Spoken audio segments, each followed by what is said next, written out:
In Canada, we only worry about mosquitoes in the summer, but for some countries, this is a year-round problem that's only gotten worse with the spread of Zika.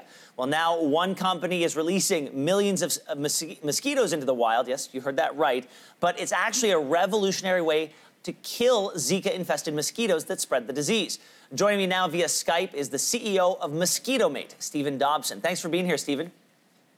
Morning, Ben. Thank you. So it seems counterintuitive, more mosquitoes to kill mosquitoes. How does your project work? Yeah, it makes people's eyes grow very wide when we talk about releasing mosquitoes into their yard, but then we explain that they're male mosquitoes. Male mosquitoes don't bite, they don't blood feed, they don't transmit pathogens, but they do find those females, mate with them, and then effectively sterilize them for life.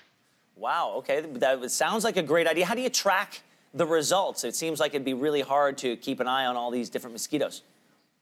So we're collecting data, providing that to the EPA for regulatory approval, and the way we monitor that is we have traps that we put out in the release area and then a similar set of traps that are in an untreated area, and we just monitor the adult population. Is the mosquito population going down or not?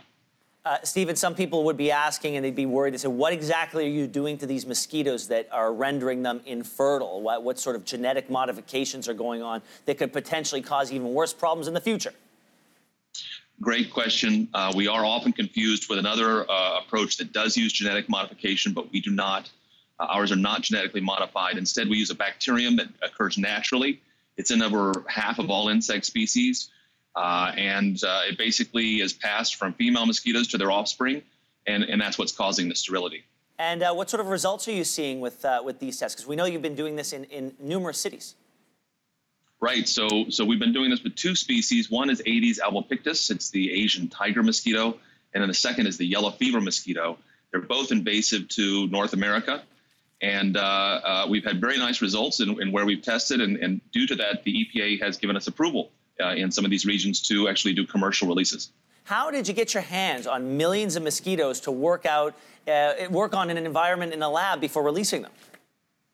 So we rear them. The nice thing is it's not hard to make a lot of mosquitoes. We do it accidentally in our backyard. We leave a kid's toy out to collect some water. All you need are pans of water and dog food, and you can make millions and millions of mosquitoes. So I'm guessing you guys are bullish on this project. What are the next steps? How do we get to a Zika-free world? So one of the key questions at this point is bringing the cost down, automating some of the procedures. We're currently doing what we call a small batch preparations here, and all the mosquitoes are made here in Kentucky. We then ship them, and so delivery is a big expense. And so just working out the logistics as we grow, as you can imagine, building satellite facilities in the different release locations, et cetera. You know, this is an issue that spans the globe. Have you heard interest from outside the United States on what you're up to? Yeah, that's one of the most rewarding but also frustrating things is some of the biggest needs are outside the USA, but certainly developing the technology for us is much easier if we're working locally, but we certainly intend to expand to the other countries that really need the technology. Well, we know that a lot of people are rooting for you on this one, Stephen. Thank you so much for joining us. Thank you. Nice talking with you. Have a good day.